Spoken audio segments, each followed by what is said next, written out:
Ketika Fanny pulang ke rumah tiba-tiba ia melihat banyak luka di wajah tetangganya. Namun wanita itu seperti malu ketika Fanny menatapnya. Saat sedang makan malam bersama kedua orang tuanya, Fanny mendengar keributan di rumah tetangganya. Dan benar saja suami dari wanita itu tengah mengamuk di dalam rumahnya. Istrinya hanya bisa menangis ketakutan melihat suaminya seperti kesetanan. Beruntung Fanny datang tepat waktu dan segera menolong wanita itu.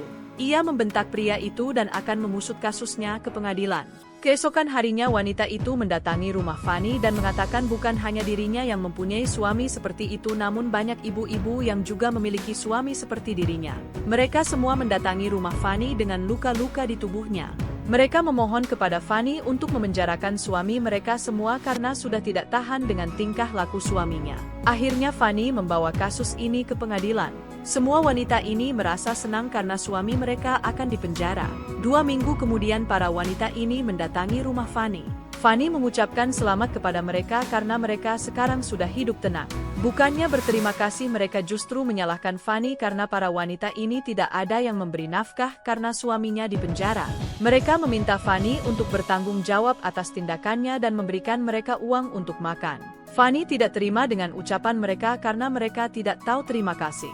Ucapan Fanny justru membuat mereka marah dan menyerang mereka sampai ayahnya tidak sadarkan diri. Namun dengan tega wanita ini memfitnah Fanny.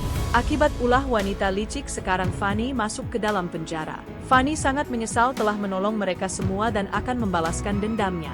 Kemudian Fanny meminta pengacaranya untuk melepaskan para pria yang telah ia penjarakan.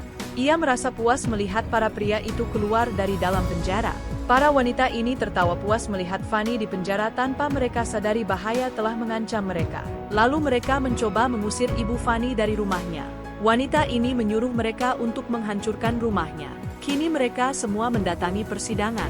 Mereka bertiga mencoba membela diri agar para suaminya tetap berada di penjara. Namun pengacara mereka tidak datang. Bahkan nomornya pun sudah tidak dapat dihubungi. Akhirnya para pria ini dibebaskan dari penjara. Dengan bodohnya ia mendatangi Fanny dan memintanya pertolongan kepada Fanny. Ia sangat ketakutan melihat suaminya. Bahkan ia sampai memohon kepada Fanny dan meminta maaf untuk semua perbuatannya. Namun Fanny enggan membantunya. Fanny tersenyum, para pria itu akan dibebaskan. Kini ia merasa puas dan lega karena balas dendamnya telah usai.